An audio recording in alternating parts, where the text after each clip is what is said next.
Hey guys, welcome back to our channel, Funtime Crafts 24/7. I have a demo here of the, well, not a demo, just a little share about the new Stampin' Up! Inks I purchased. I bought the whole gamut of them and was playing with them, testing them out, that kind of thing, and comparing them to the Stamps of Life ink. The colors I really, really like, and seeing, well, what the difference was. And so what I used was Poppy, Sunshine, and Ocean from the Stamps of Life.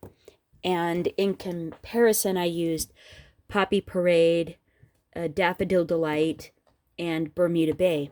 And as you can see, like, the colors are really similar to the stamp pads that I was, comparing with. And so I thought this would be a really good test.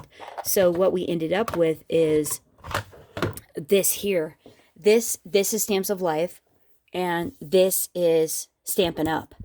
And they're both really nice. They're really, really good colors.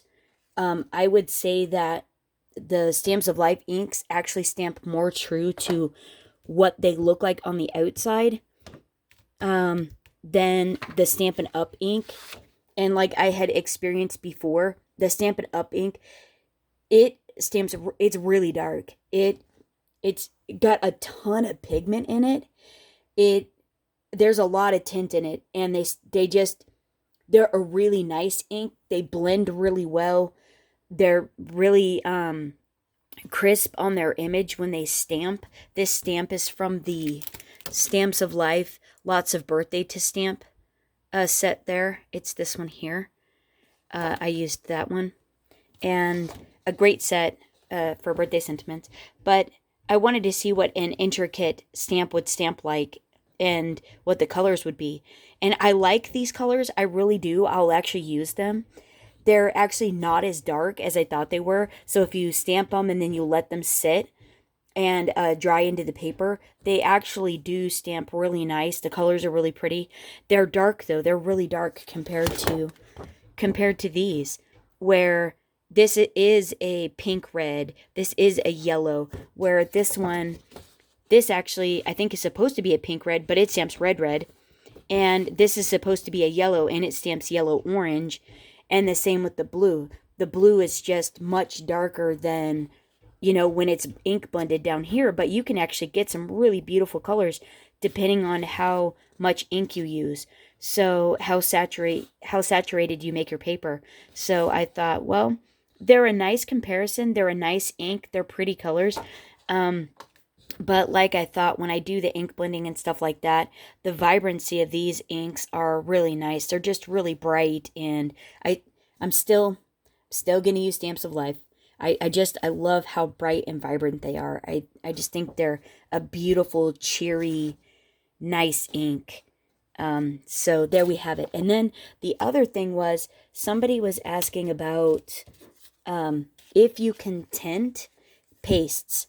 And so what I've done was I've taken your basic modeling paste. This is great. You can get this brand on Amazon. It's really cheap. I've taken some icing paste in Frosty Pearl. And then I've taken some Nouveau Glacier paste in Winter White and mixed it up. And to give you an example, and I used the Stamps of Life ink refill in Blueberry, this color here, and mix it into each of the ones. And so these are totally dry. They're really nice. So basically this matte color here, that is the modeling paste, the plain modeling paste. That's what that looks like. This really shimmery one here, that's actually the glacier paste, and it's the color of the glitter coming out, reflecting off of the actual out of the color of the paste. And then you can't tell, but on the back, and so then this one right here, this like really this less shimmery one, but still quite pretty, iridescent looking one, that is the icing paste, which works beautifully. It dries really fast still as well, even if you add ink to it. And so there's more. This one has more of the icing paste on it that's tinted. And so I thought, hey, that actually, they all work. They all tint beautifully. It changes their properties just a tad, especially the glacier paste, but still beautiful nonetheless. The regular modeling paste dries much lighter than when you stir it up in it. It really dries pale. And then, and I think some of maybe the pigments in the ink kind of separate out in the modeling paste as well, but I think it's pretty. I still think it's really pretty. And on some of this, like, I tried to add glitter to it and it just came out like texture, but if you add that chunky unicorn confetti to it, you can actually get, like, if it was green, it'd look like little alligator scales or snake scales or something like that. If you were trying to do like a reptile or something, it's actually pretty cool. But I used a plain modeling paste for doing like brick and things like that, that you're not really wanting a shine, but you do want texture. So there you have it. I think these are super fun. So there's an example with the blueberry mixed in with those three different styles of paste there.